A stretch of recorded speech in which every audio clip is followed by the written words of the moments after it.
Hi friends, welcome back to my YouTube channel.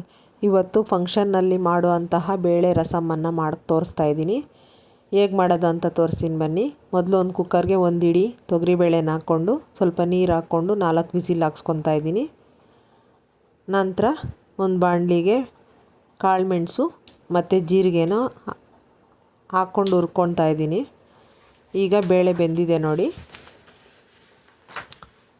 ಜೀರಿಗೆ ಮತ್ತು ಮೆಣಸನ್ನ ಪುಡಿ ಮಾಡ್ಕೋಬೇಕು.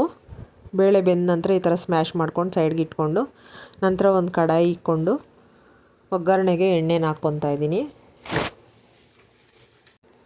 ಈಗ ಎಣ್ಣೆ ಕಾದಿದೆ. ಅರ್ಧ ಟೀ ಸ್ಪೂನ್ ಜೀರಿಗೆ ಹಾಕ್ಕೊತಾ ಇದ್ದೀನಿ. ನಂತರ ಒಂದು ಗೆಡ್ಡೆ ಬೆಳ್ಳುಳ್ಳಿನ ಕ್ರಷ್ ಮಾಡಿ ಇಟ್ಕೊಂಡಿದ್ದೆ, ಅದನ್ನು ಹಾಕ್ಕೊತಾ ಇದ್ದೀನಿ. ಒಣಮೆಣ್ಸಿನ್ಕಾಯಿ, ಕರಿಬೇವು ಇವನ್ನ ಹಾಕ್ಕೊಂಡು ಸ್ವಲ್ಪ ಫ್ರೈ ಮಾಡ್ಕೊಳ್ಳಿ. ಫ್ರೈ ಮಾಡಿದ ನಂತರ ಒಂದು ಟೊಮೊಟೊನ ಹಾಕ್ಕೊಂಡಿದ್ದೀನಿ. ಸ್ವಲ್ಪ ಸಾಫ್ಟ್ ಆಗೋವರೆಗೂ ಲಿಡ್ ಕ್ಲೋಸ್ ಮಾಡ್ತಾಯಿದ್ದೀನಿ ನೋಡಿ. ಟೊಮೊಟೊ ಸ್ವಲ್ಪ ಮೆತ್ತಗೆ ಬೆಂದರೆ ಚೆನ್ನಾಗಿರುತ್ತೆ ಈ ರಸಮ್ಗೆ. ಈಗ ಸ್ವಲ್ಪ ಹುಣಸೆ ರಸನ ಹಾಕ್ಕೊತಾ ಇದ್ದೀನಿ. ಚೆನ್ನಾಗಿ ಬೇಯಿಸ್ಕೋಬೇಕು, ಹಸಿ ವಾಸನೆ ಹೋಗೋವರೆಗೂ ಬೇಯಿಸ್ಕೋಬೇಕು ಇದನ್ನು. ನಂತರ ಅರ್ಧ ಟೀ ಸ್ಪೂನ್ ಧನಿಯಾ ಪುಡಿನ ಮತ್ತು ರಸಮ್ ಪುಡಿ 2 ಟೀ ಸ್ಪೂನ್ ಹಾಕ್ಕೊತಾ ಇದ್ದೀನಿ ಇಲ್ಲಿ. ನಿಮ್ಮ ಹತ್ರ ರಸಮ್ ಪುಡಿ ಇಲ್ಲ ಅಂದರೆ ಸ್ಕಿಪ್ ಮಾಡ್ಬೋದು. ಇದು ಮೆಣಸು ಮತ್ತು ಜೀರಿಗೆ ಪುಡಿನ 1 ಟೀ ಸ್ಪೂನ್ ಹಾಕ್ಕೊತಾ ಇದ್ದೀನಿ. ಆವಾಗಲೇ ಹುರ್ಕೊಂಡಿದ್ವಲ್ಲ ಅದನ್ನು ಕುಟ್ಟಿ ಪುಡಿ ಮಾಡಿ ಹಾಕ್ಕೊತಾ ಇದ್ದೀನಿ ನೋಡಿ. ಈಗ ಚೆನ್ನಾಗಿ ಬೇಯಿಸ್ಕೋಬೇಕು ಇದನ್ನು.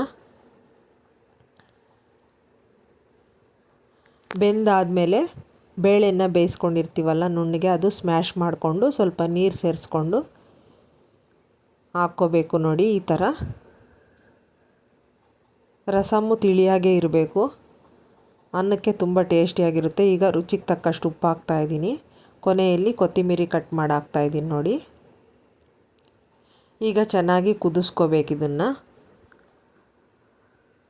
ಈ ರಸಮ್ ಇಲ್ಲದೆ ಯಾವ ಫಂಕ್ಷನ್ ಕೂಡ ಮಾಡೋದಿಲ್ಲ.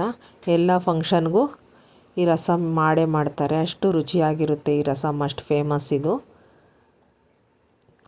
ನೋಡಿ. ಈಗ ರಸಮ್ ರೆಡಿಯಾಗಿದೆ, ನೋಡ್ತಾ ಇರ್ಬೋದು ಯಾವ ಥರ ಬಂದಿದೆ ಅಂಥೇಳಿ.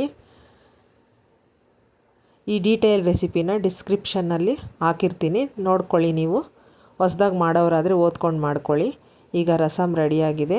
ನಮ್ಮ ರೆಸಿಪಿಗಳು ಇಷ್ಟ ಆದರೆ ಲೈಕ್ ಮಾಡಿ, ಶೇರ್ ಮಾಡಿ, ಸಬ್ಸ್ಕ್ರೈಬ್ ಮಾಡ್ಕೊಂಡು ನೋಡಿ, ಸಪೋರ್ಟ್ ಮಾಡಿ.